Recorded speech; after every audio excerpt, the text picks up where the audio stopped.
में, और वो सही बात है, सेफ हाउसेज हैं। सेफ हाउसेज कैसे?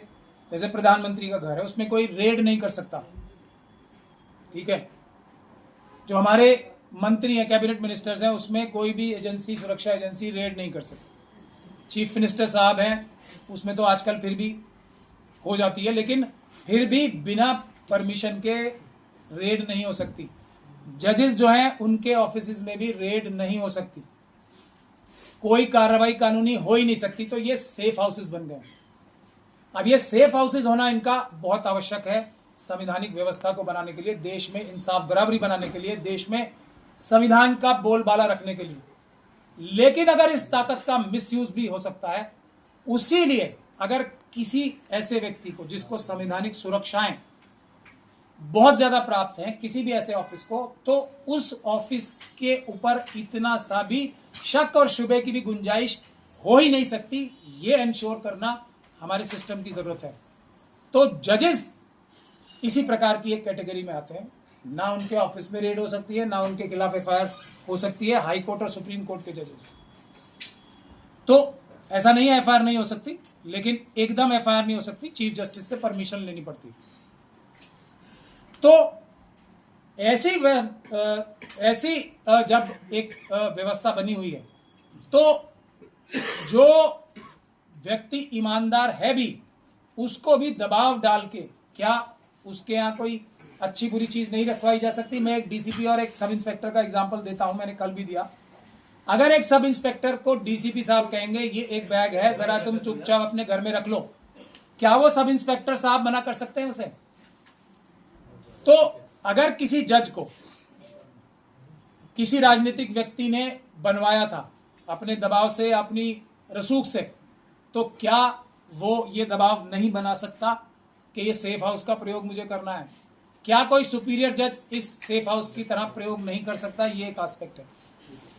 अब एक और मुद्दा भी है इसमें, यह भी नहीं होना चाहिए कि किसी एक व्यक्ति को निशाना बना लिया जाए और उसकी जो इज्जत की हत्या कर दी जाए, उसके करियर की हत्या कर दी जाए, क्योंकि एक भौकाल बना दिया जाए।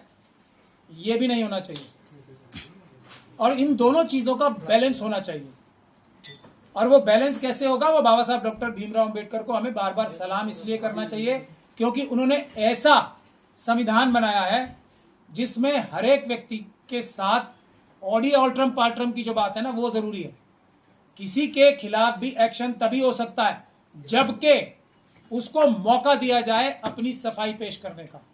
यह बाबा साहब डॉक्टर भीमराव अंबेडकर का एक सबसे बड़ा हमारे एक योगदान है। तो अब जो हालात हुए हैं इस केस में, उसके ऊपर मैं सीधे सीधे आ जाता हूं। और मैं क्यों कह रहा हूं कि कोलिजियम जो है इस वक्त बहुत बड़े दोहराए पे खड़ी है। आज उससे भी बड़ा खतरनाक टाइम है जब 4 सुप्रीम कोर्ट के सिटिंग जजेस ने प्रेस कॉन्फ्रेंस करके बोला था कि हमारे ऊपर दबाव है, जनता आए हमारी रक्षा करे। और मैं इसीलिए भी आज बैठा हूं, जनता को आज उससे भी बड़ी मुसीबत देश पे आन खड़ी हुई है, जुडिशरी पे आन खड़ी हुई है। पता नहीं क्या प्रेशर चल रहा होगा कोलिजियम के ऊपर भी, पता नहीं क्या प्रेशर चल रहा होगा हर तरफ से।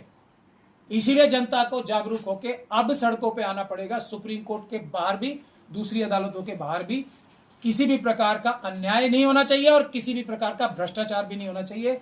यह सुनिश्चित करने के लिए जनता को आना चाहिए। तो क्या होना चाहिए इस केस में, मैं अब उस पर आ जाता हूं सीधे सीधे। और क्या गलती की है मेरे हिसाब से कोलिजियम ने, उस पर भी मैं सीधे सीधे आ जाता हूं। जरूरत इसलिए पड़ी कि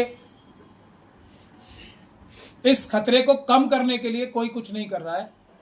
यहां तक कि हमारे सुप्रीम कोर्ट की जो कोलिजियम है एडमिनिस्ट्रेटिव साइड पे, उस खतरे को कम करने की कोशिश नहीं कर रही है, बल्कि उस खतरे के आग में घी डालने का काम कर रही है। इसीलिए मुझे आप लोगों को तकलीफ देनी पड़ी आज।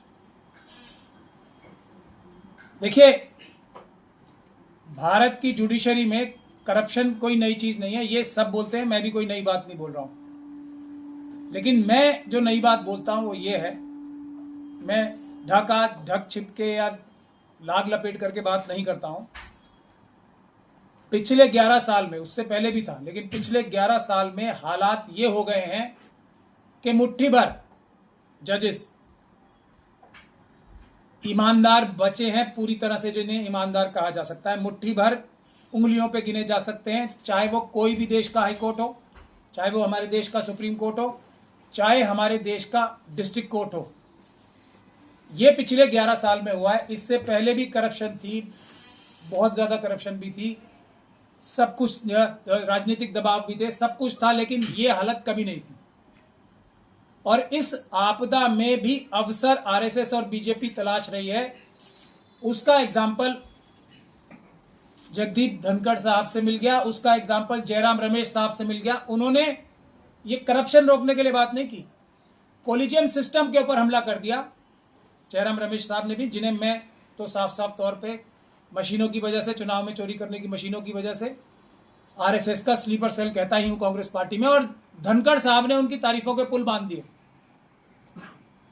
तो ये हमला, ये आपदा में अवसर, और इसीलिए मैं सुप्रीम कोर्ट की जो कोलिजियम है उसके अंदर जो लोग हैं, जो हमारे पास भी न्यूज़पेपर के माध्यम से खबरें आ रही हैं कि बहुत सारे लोगों ने, जो कुछ आवाजें थी कोलिजियम के अंदर भी, जो ये चाहती थी कि सख्त एक्शन हो, उन आवाजों को मजबूत करने के लिए मैं ये प्रेस कॉन्फ्रेंस कर रहा हूं आज के आप ही होप हो, ये समझ लो आप जो सख्त एक्शन की बात कर रहे हैं। क्योंकि इस आपदा में अवसर मोदी जी और अमित शाह जी वो करने के लिए लेंगे जो चुनाव आयुक्त नियुक्त करने के लिए लिया गया है। यानी कि सरकार जो है जजेस को भी अपॉइंट करने की ताकत अपने पास लेना चाहती है, कोलिजियम सिस्टम को डिस्ट्रॉय करना चाहती है। मैं भी किसी भी ऐसे सिस्टम के पक्ष में नहीं हूं जो ट्रांसपेरेंट ना हो। कोलिजियम सिस्टम की जो सबसे बड़ी खराबी है, उसकी अपॉइंटमेंट ट्रांसपेरेंट नहीं है। लेकिन अगर अमित शाह जी और मोदी जी अपॉइंट करेंगे जजेस, तो उससे भी बेकार जजेस अपॉइंट होंगे, जो आज कोलिजियम सिस्टम से हो रहा है। इसीलिए मैं मजबूर होकर ये प्रेस कॉन्फ्रेंस कर रहा हूं, क्योंकि कोलिजियम सिस्टम के ऊपर बड़ा हमला होने वाला है सरकार की तरफ से, और हम लोग उसको डिफेंड भी नहीं कर पाएंगे जो कोलिजियम सिस्टम को आज डिफेंड कर रहे हैं। हालांकि कोलिजियम सिस्टम में इंप्रूवमेंट होने जरूरी है, रिजर्वेशन हायर जुडिशरी में होनी जरूरी है। तो अब मैं मुद्दे की बात पे आ जाता हूं कि हमारे देश में आज की तारीख में जज बनना, ईमानदार जज बनना बिल्कुल इम्पॉसिबल हो गया है। जिस प्रकार का रवैया सरकार इख्तियार करती है, अगर सुप्रीम कोर्ट का कोलिजियम कोई नॉमिनेशन भेज भी देता है या अपॉइंटमेंट भेज भी देता है तो उसको रोक लेते हैं अगर उनके मन मुताबिक नहीं होगा। यानी कि अंदाजा क्या लगाया जा सकता है, क्या आदमी सोच सकता है कि जाके अगर सरकार को से अंडरस्टैंडिंग नहीं बनाता है कोई भी जज, तो उसका अपॉइंटमेंट डिले किया जाता है, उसकी सीनियोरिटी खत्म कर दी जाती है महीनों महीनों तक। ऐसे बहुत सारे एग्जाम्पल है जहां कुछ जजेस की अपॉइंटमेंट रातों रात कर दी जाती है। तो दोनों अलग अलग बातें हैं ना, टाइम लिमिट होनी चाहिए। हफ्ते के अंदर तो आपको जो भी इन्वेस्टिगेशन करनी है नहीं करनी है, और अपॉइंटमेंट भी तो कोलिजियम तभी करता है जब सभी एजेंसीज की फीडबैक लेने के बाद करता है। तो डिले की जो टैक्टिक्स इस्तेमाल की जाती है वो इसलिए की जाती है, आपने देखा होगा ना कि फाइलें कई बार रोक के बैठ जाता है कोई डिपार्टमेंट, तो अब बेचारे जिसकी फाइलें वो भाग भाग के आता है, जनाब बताओ क्या करना है। ये इस प्रक्रिया की वजह से ऐसा हो गया है कि कोई भी जो प्योरली ईमानदार व्यक्ति है, संविधानवादी अम्बेडकरवादी व्यक्ति है, उसका जज बनना ऑलमोस्ट इम्पॉसिबल हो गया है पिछले कुछ सालों में। दूसरा, अगर कोई हिम्मत भी करता है तो जज लोया का एग्जाम्पल बार बार दिया जाता है।